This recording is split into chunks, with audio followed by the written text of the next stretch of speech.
Remove the screws attaching the damper plate to the back of the microwave oven and set the screws aside. Turn and hold the damper plate vertically. Remove the two blower screws attaching the blower motor to the microwave oven and set them aside.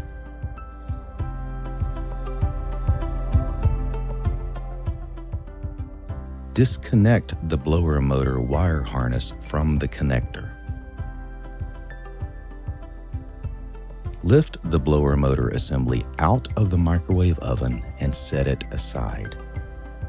Using diagonal wire cutting pliers, gently snip out the rectangular damper vent covers at the perforations.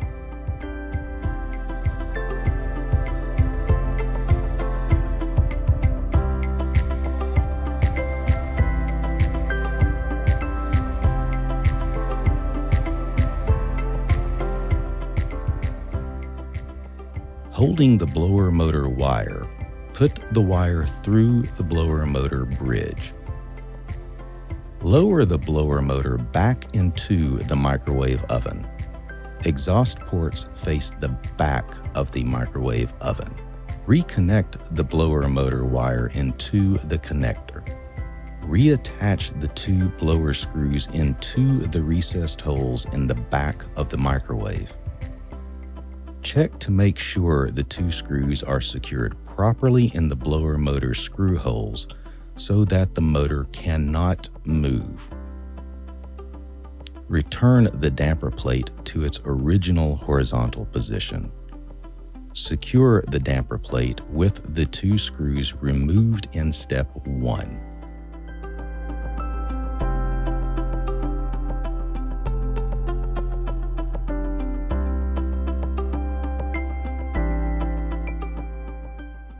Install damper assembly for wall venting only.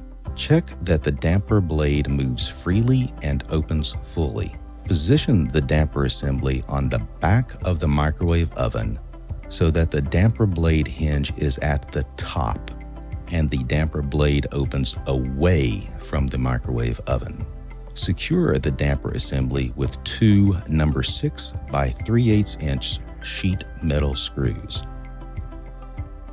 Instructions: roof venting installation. Using diagonal wire cutting pliers, gently snip out the rectangular vent covers on the damper plate at the perforations. Lower the blower motor back into the microwave oven. Exhaust ports face the top of the microwave oven. Reconnect the blower motor wire into the connector. Reattach the two blower screws into the recessed holes in the back of the microwave. Return the damper plate to its original horizontal position. Secure the damper plate with the two screws removed in step 1.